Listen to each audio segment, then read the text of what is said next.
Assalomu alaykum barchaga. Bu video lavo damazborlar uchun va ishlab chiqarish bor, kelajakda lavo olmoqchi bo'lgan insonlar uchun foydali bo'ladi. O'tkazib yubormang. Lavo borlarga buni jo'natib qo'ying. Bu nima ko'rib turganinglar? Lavoni orqasida turadigan, bortni ustida turadigan yig'iladigan tenta, zaravskiy koreyskiy tent. 3 ta qismda bo'ladi. Tent material, karkas va rels. Bu yig'ilganda shunaqangi bir qarich joy bo'ladi. O'zini shunaqangi stop biroq kiradi, mahkam ushlab turadi. Xo'p, buni ochmoqchi bo'lsangiz, tasavvur qiling, yomg'ir yog'di yoki narsa yuklamoqchisiz. Stopini chiqarasiz. Juda ham oson. Buni tortasiz.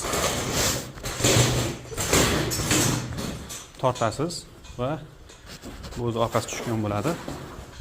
Ikki oyog'ini shunday tushirasiz. Buni ham tushirasiz va mashinamiz уже tentli mashina bo'ldi, yopiq bo'ldi. Yomg'ir o'tmaydi, xohlagan mahsulotni yuklab ketishingiz mumkin.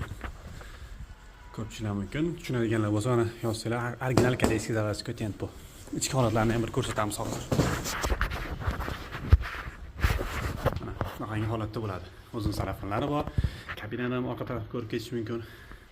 Endi yig'ishtirmoqchi bo'lganida, bo'lmoqchi bo'lsanglar, ikki tomonni ko'tarasizlar. Albatta, yaxshiroq ko'tarish kerak. Balandroqda. Bundan balandroqda bo'lishi kerak. Kesib qo'ymaslik uchun buni bu tarafni ham ko'taramiz va tentimizni yig'ishtiramiz.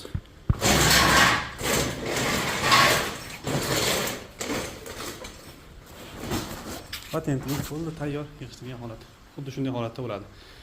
O'zim videoni olayotganim uchun qiyinchilik bo'ldi. Kamchiliklarga e'tibor bermaysizlar. Albatta like, izoh, reportlarni bizni qo'llab-quvvatlang, bizni yo'qotib qo'ymasdan obuna bo'ling.